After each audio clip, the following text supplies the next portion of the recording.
Gracias, asambleísta. Vamos a suspender el debate por 10 minutos, que tendremos la intervención. Ha pedido ser recibido en comisión general el alcalde de nuestra capital, Distrito Metropolitano de Quito, doctor Augusto Barrera.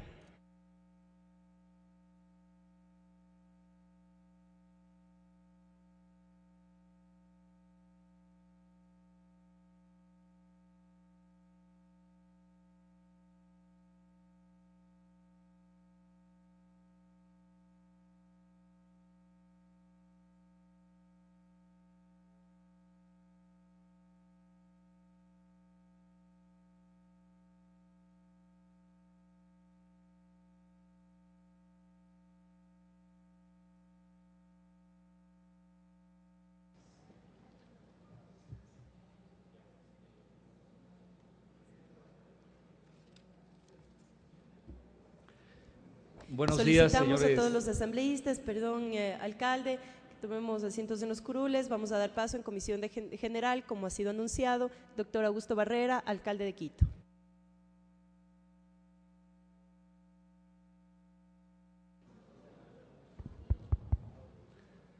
Buenos días, muchísimas gracias, señora presidenta, compañeros y compañeras, señores asambleístas.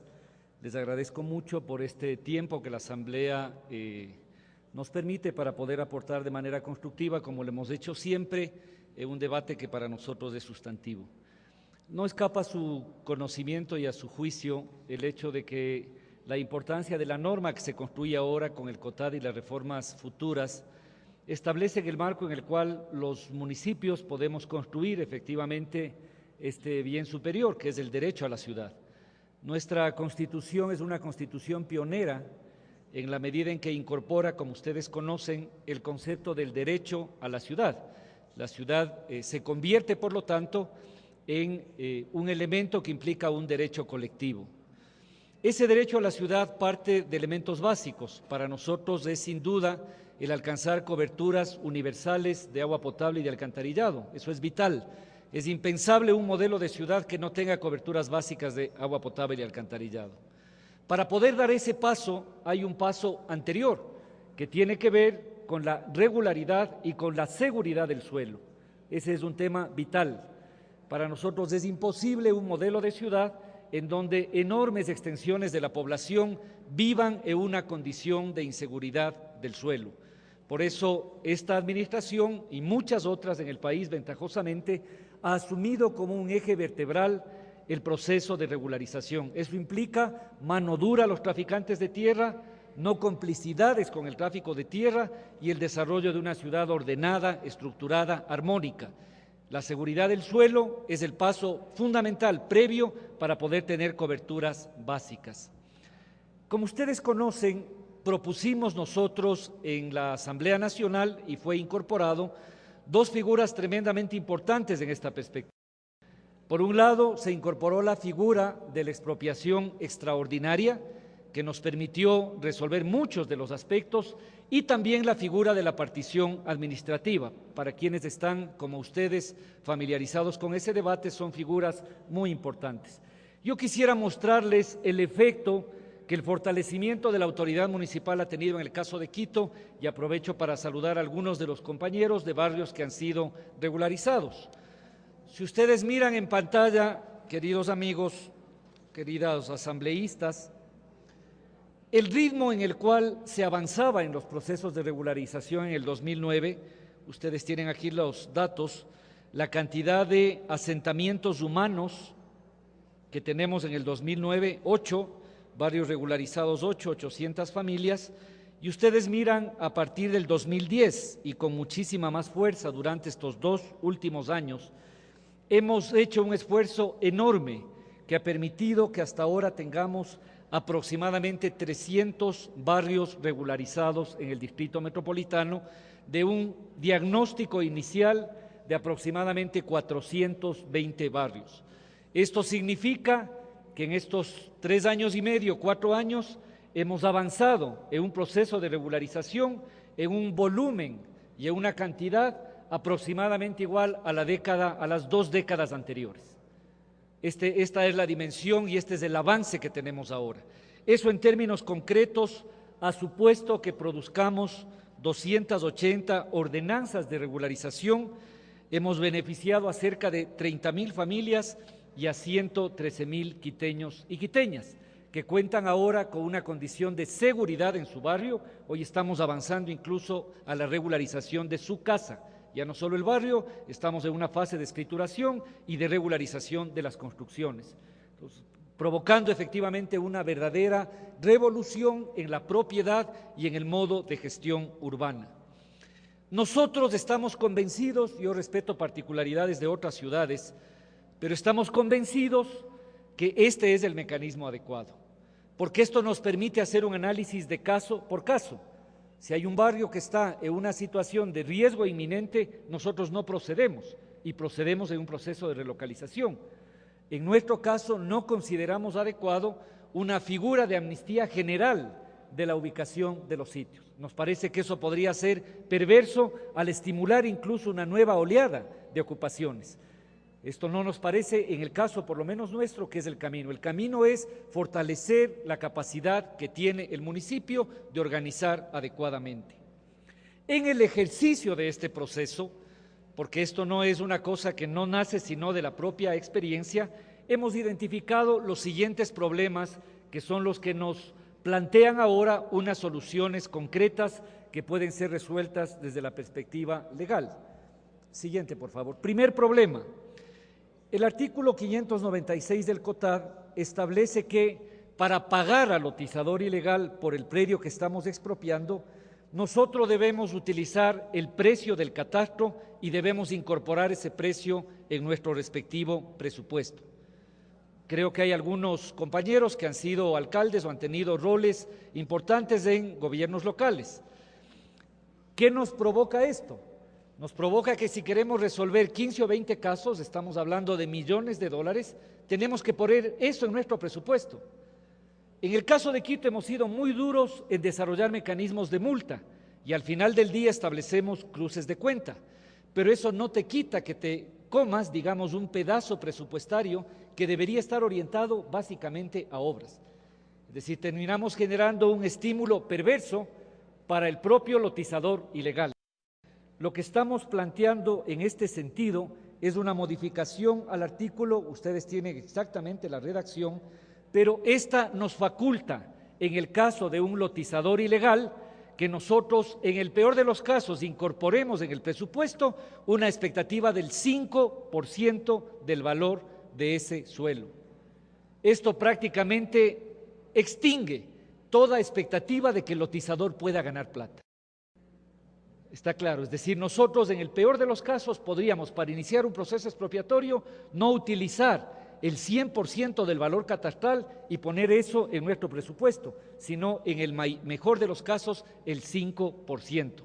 Eso nos permitirá resolver de manera inmediata una cantidad enorme de casos represados que no los podemos poner en una sola gestión presupuestaria por el propio peso económico que tiene. Y además, más allá de lo que se pueda poner en el Código Penal, es un desincentivo absolutamente radical para invasiones futuras, porque ya el que invade sabe que en ningún caso va a tener más que el 5%, en ningún caso.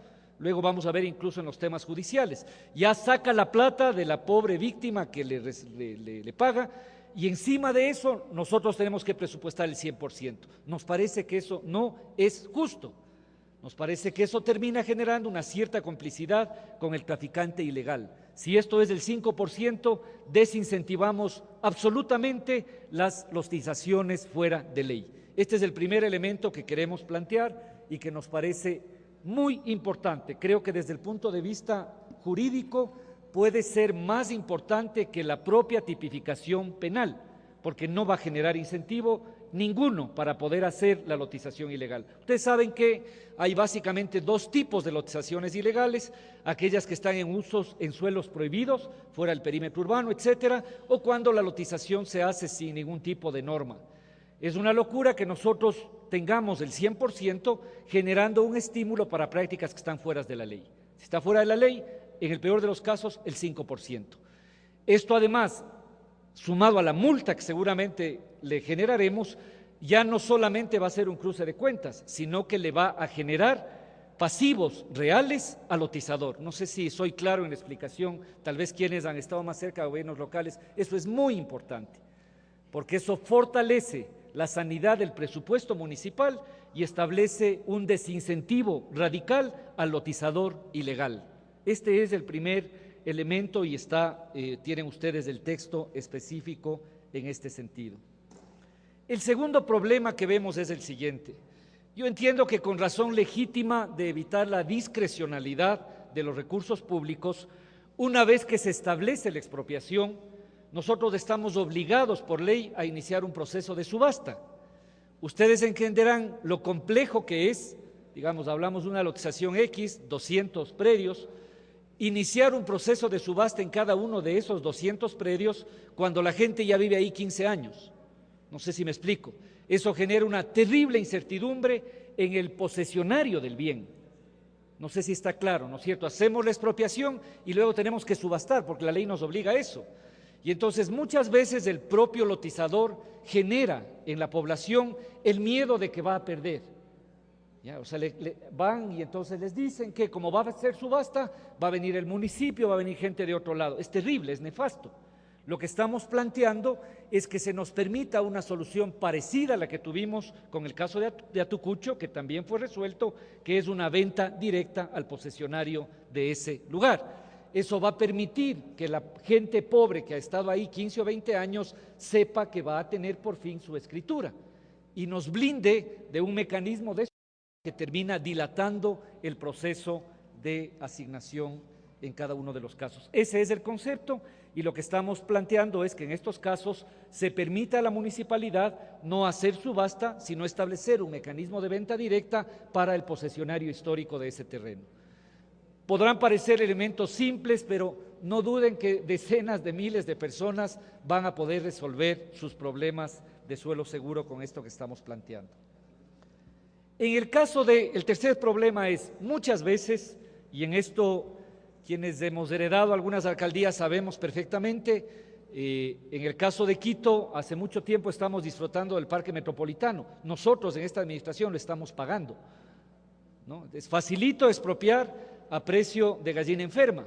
Después viene el juicio y ahí sí tenemos problemas terribles. Los juicios terminan generando pasivos increíbles y contingencias a los gobiernos locales. En este caso de lotizadores informales, de traficantes, muchas veces, lamentablemente, en colusión, en complicidad con jueces, terminan generando unos dictámenes judiciales increíbles, que generan unos pasivos enormes. Estamos planteando aquí que el juez no pueda, entre comillas, en su justo precio, no dar sino hasta el 10% de ese valor. En ese sentido nos blindamos tanto por el lado de la asignación presupuestaria y del valor de catastro con el 5% en la primera parte, como cuando se habría una sentencia judicial que le limita efectivamente a un juez. Y con eso prácticamente cerramos la posibilidad de estimular a futuro el tema del tráfico de tierras. Ustedes tienen en este texto también un tema y un texto absolutamente claro en este sentido. Finalmente, algunos de los aspectos que tienen que ver con el ordenamiento. Aquí hay, ventajosamente en esta asamblea, compañeros de sectores populares de esta ciudad, como Pizulí, Roldós, etcétera. Nosotros hemos hecho un análisis preciso en relación a los sitios de riesgo y no mitigables. Y nos parece adecuado que se pueda incorporar, conforme el plan de ordenamiento urbano, las realidades específicas de cada uno de los territorios.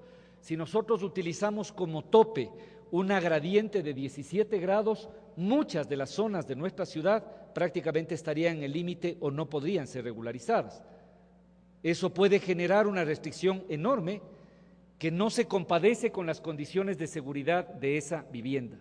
Entonces, les pedimos que por favor se considere un factor de flexibilidad o en su defecto se haga referencia al plan de ordenamiento urbano de cada ciudad, porque esto puede generar un pánico enorme. De hecho, muchos barrios nuestros que tienen 40 o 50 años están en zonas que pueden tener 18, 20 o 21 grados, Y entonces vamos a generar, me parece además que en este contexto preelectoral, en donde seguramente tendremos una guerra de rumores, cualquier cosa en relación a que vamos a generar un conflicto en las ciudades. Creo que la herramienta que tiene el municipio, cada municipio, de un plan de ordenamiento y de una vocación de uso de suelo es absolutamente clara.